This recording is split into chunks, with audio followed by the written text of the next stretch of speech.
Move the body faster than the mind.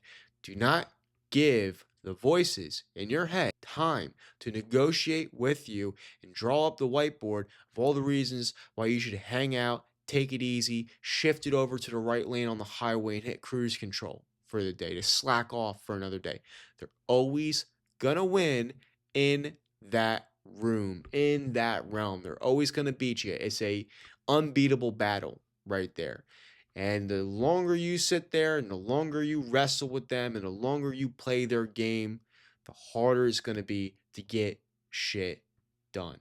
And that is why the best thing you can do is to move, physically move your body faster than those thoughts can wheel up that whiteboard and start writing down all the reasons that you can give yourself a little leverage for the day, right? And this is something I've used across the board in anything and everything I do, whether it's running, whether it's lifting, whether it's working, whatever it is. I've used this time and time again where if I'm sitting down and I'm feeling lazy and damn man, just get one step, right? You get one step, one movement, one motion. It's inertia. This is a key principle. An object in motion is more likely to stay in motion. That's the key thing. You get that down, you nail that down, you're good to go. You're golden, right? Because once you understand that, the hardest part about a 10-mile run oftentimes isn't the 10 miles in and of itself as a whole. A lot of times it's that first mile. A lot of times it's simply getting out of the house. A lot of times it's clicking the start button on your watch, that start button on your phone, and getting into the point oh 0.01 of your run. That's the hardest part. Not mile 7, not mile 8, not mile 9, not mile 2, not mile 3, not mile 4. It's really just that first mile. Really just that first 10 minutes of ripping yourself out of the comfort, ripping yourself out of that schedule, ripping yourself away from that room that has all them voices in your head telling you that you don't want to do this. You shouldn't do this. You don't have to do this. And I'll tell you what, man, it's one of the things too where lacing up, little things, right? Lacing up and, getting your shoes on, dressing, taking a step, or picking a smaller task to attack first, right? This is also a total power move, a masterclass play when you are moving the body faster than the mind. Because sometimes it may be too daunting of a task for you to jump directly into whatever work it is you have to do, whatever task that you are avoiding the most. And sometimes it may just be, all right, let me just do my laundry real quick. Let me just write down my plans for the day real quick. Let me just send that email real quick. Let me send that one text real quick. Just break it. Just break the damn cycle. You get that one step and the rest is going to flow. It's that tiny little snowball that you just kick off the top of Mount Everest and it starts to roll, roll, roll, roll, roll in an avalanche. Big boom boulder, running over Yetis, running over polar bears, running over deers, running over again, you're that 18-wheeler truck, but now you're a giant, monstrous boulder of a snowball plowing through.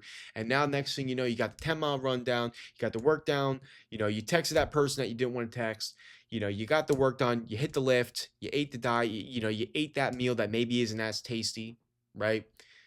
You did all those things, and by the end of the day, you crash, you explode. Now you're just snow on the ground at the bottom of the mountain, but you achieved a ton of shit. You got a lot of things done, right? And again, it comes down to one of the things, man. Stop stressing about problems that don't exist yet. Stop when you are procrastinating or when you are just avoiding this just monstrous thought of something you don't want to do, when you are just kind of backing away from it. A lot of times, when them voices, you're sitting in their room, you're sitting in their arena, you're in a lecture hall, and they got the whiteboard, they're writing down all these different things. And what they do is they start creating problems that don't exist, problems that only exist in the future. And this is tricky because they can say, oh, you're gonna suck and you're gonna suffer and you're not gonna like it. You're not gonna feel good at mile 8. How do you know that, man? You're not at mile 8 yet. How do you know that, man? You're not, 40 minutes into the workout. It's gonna tell you you're not gonna want to. It's gonna stretch it out and say, man, isn't it gonna suck? You're gonna be outside running for an hour when it's hot out, when it's raining. Oh man, isn't it gonna suck that you're gonna sit down, you're gonna be typing at your computer? Man, isn't it gonna suck that you gotta go into work? Man, just call off today, man. Call off, dude. And it's one of those things, man, again, where it's like the longer you stay there in their arena and you let them whisper to you, that little voice, the negotiating thoughts, they're going to beat you. They're going to make it harder and they're going to just add a lot of resistance. Now, it doesn't mean it's impossible to escape them. At some point, you can go full blown Viking mode and just grab your axe and start, slashing down the whole damn room and say, I don't care anymore, man. I'm out. I'm out of this, John. I'm getting this done, whether you guys like it or not, you know?